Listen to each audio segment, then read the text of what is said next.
Senhor Presidente da Fundação Calouste Gulbenkian, vão para Vossa Excelência e a instituição a que preside, naturalmente, as minhas primeiras palavras. Para reiterar o reconhecimento nacional a esta Casa, que acolhe, sem cessar, iniciativas provindas de entidades públicas, do Estado às autarquias locais, passando por instituições públicas e associações públicas, em particular centros de saber e de pesquisa e desenvolvimento. Mas que, sobretudo, recebe e acarinha expressões da sociedade civil, dos mais diversos setores, de âmbito nacional e internacional. O instituidor, Sr. Calouste Gulbenkian, havia sonhado com uma fundação eminentemente cultural, embora sensível a outras finalidades de diversa índole, incluindo as sociais. Não podia, contudo, ter imaginado a justeza e atualidade do seu propósito, tal a abrangência de que tal dimensão cultural se viria a revestir, já que, no sentido mais amplo de cultura, caberia e cabe hoje tudo o que é verdadeiramente importante em Portugal, na Europa e no mundo. Da demografia à saúde, da educação à ciência, da economia às questões laborais, do direito à política, da fé à justiça. O reconhecimento devido à Fundação Calouste Gulbenkian é acrescido pelo facto de ter liderado o próprio movimento associativo das fundações portuguesas, das fundações de língua portuguesa e mesmo de fundações de afirmação europeia. Bem-haja, pois, Sr. Presidente, por uma longa história de serviço à comunidade, de que este encontro é mais um simbólico exemplo. Sr. Presidente da Associação 25 de Abril, representa a Associação 25 de Abril um lugar geométrico de militares de Abril.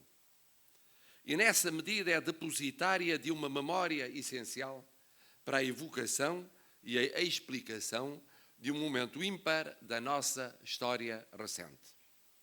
Essencial para relembrar a quem o esqueceu e para contar a quem o não viveu.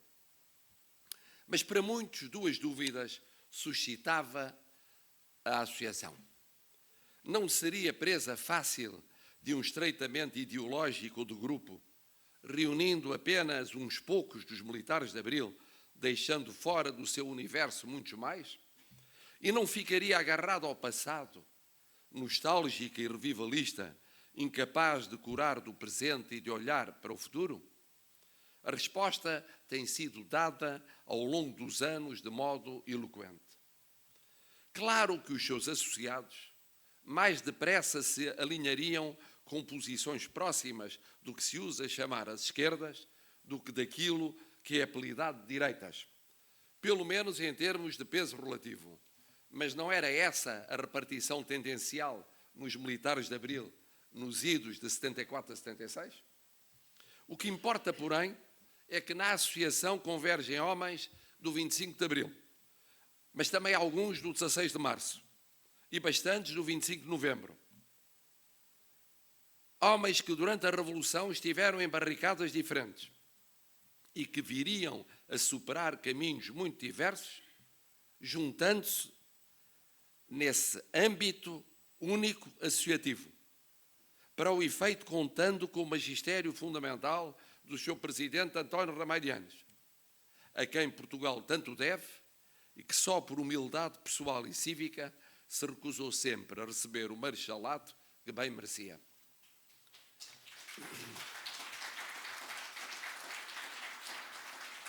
Por outro lado, este seminário é o testemunho cabal de que a Associação 25 de Abril não se considera mero guardião de uma memória, antes assume o seu protagonismo cívico no presente e para o futuro.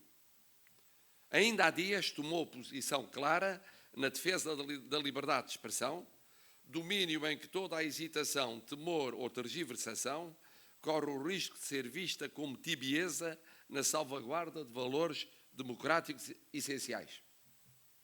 Hoje, contribui para um debate sério, sereno e variado nos participantes, titulares de órgãos do Estado, magistrados, advogados, jornalistas, dando sequência a um multifacetado número da sua revista, O Referencial, largamente dedicado ao tema da justiça no nosso país. E corresponde assim a um apelo que fiz na sessão de abertura do ano judicial, vai para 6 meses. Bem-haja, Sr. Presidente. Minhas senhoras e meus senhores, sabemos-lo todos, mas vale a pena recordar. A justiça é uma trave mestra do Estado de Direito Democrático. É também um pilar do Estado Social.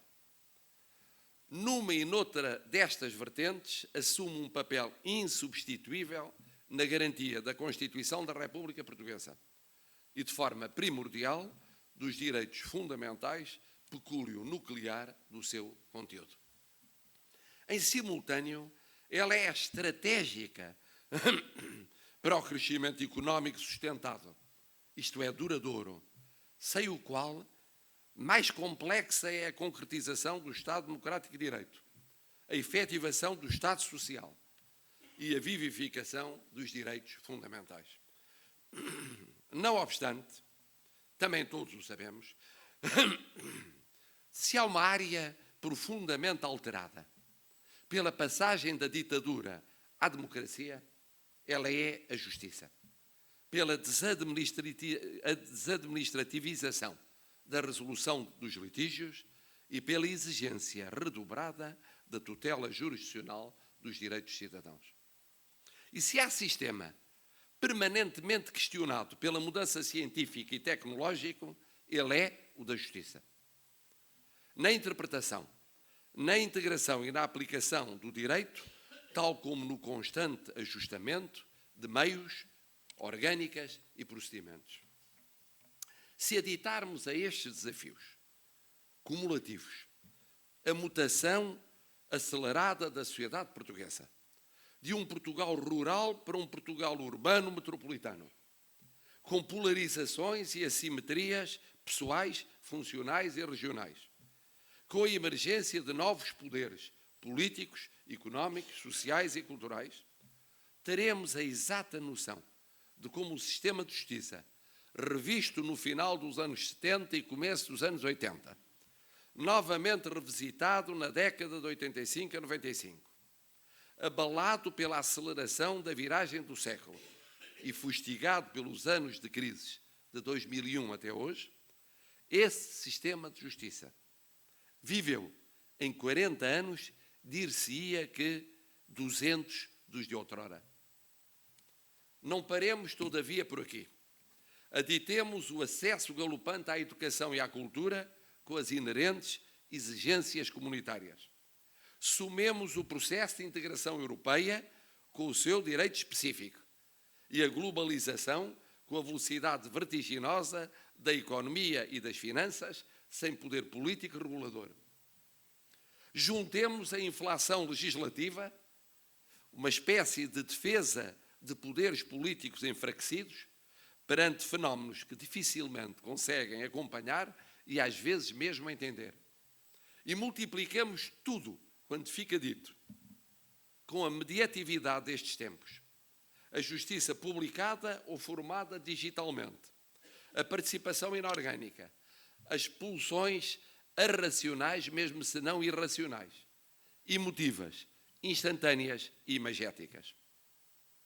Teremos assim, ainda que de modo incompleto e por conseguinte imperfeito, um quadro que faz recordar aos mais críticos uma das obras marcantes da adolescência de alguns de nós, como foi o meu caso, O Mito de Sísifo, de Albert Camus. Ele mesmo inspirado na punição eterna de Sísifo, de acordo com a mitologia grega. A condenação a empurrar um pedregulho de mármore até ao cume da montanha, vivendo o desespero de ver o Penedo, num momento decisivo, rolar montanha abaixo, fazendo recomeçar do início o exaustivo labor. Assim seria, para muitos, a justiça hoje, em Portugal, como por muitas outras latitudes e longitudes. Falemos com os legisladores. Eles louvam os seus diplomas, a sofisticação técnica dos seus processos legislativos, a excelência do pensamento dos académicos que os inspiram, o realismo das práticas que os testam ou avaliam, a autocontenção que de quando em vez demonstram no uso da lei. Ouçamos os magistrados. Eles contam-nos o denodo com que investigam ou julgam, com escassíssimos meios, os resultados animadores a que chegam, os progressos quantitativos e qualitativos que podem patentear.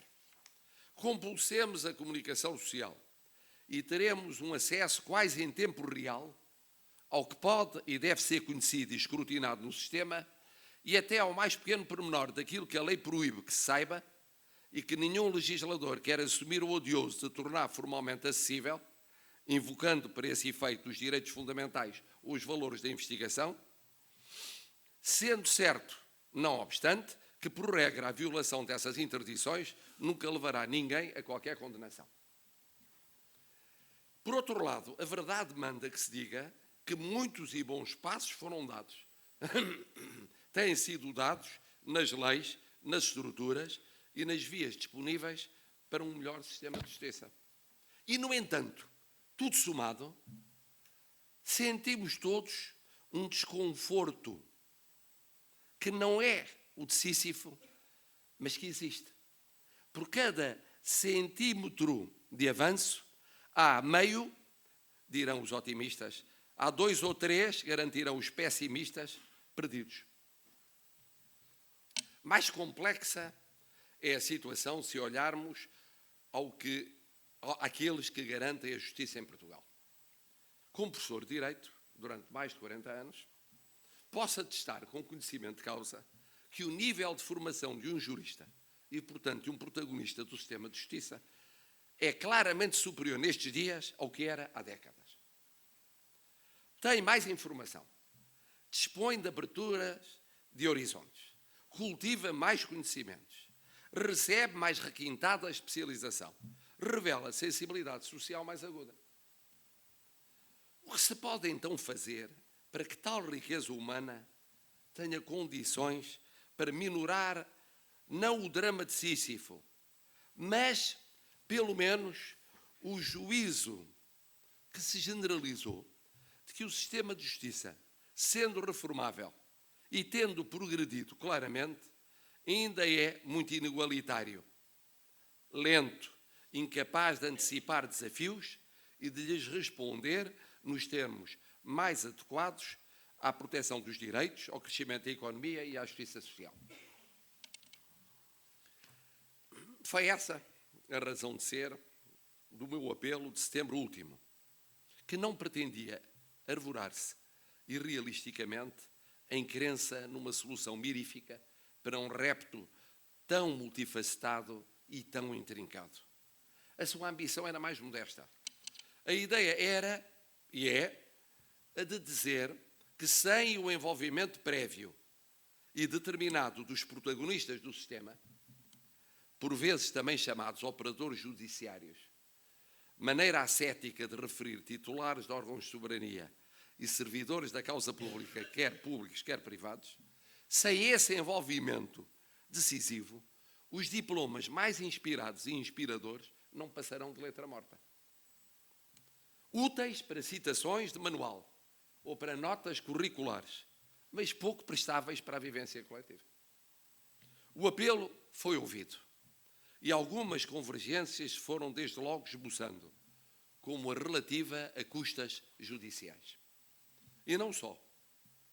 4 grupos de trabalho, integrados por juízes, magistrados do Ministério Público, advogados e funcionários da Justiça, encontram-se concentrados nas áreas do acesso ao direito, da organização judiciária, da justiça económica e do ataque à corrupção, preparando propostas a apresentar ao Governo e depois à Assembleia da República.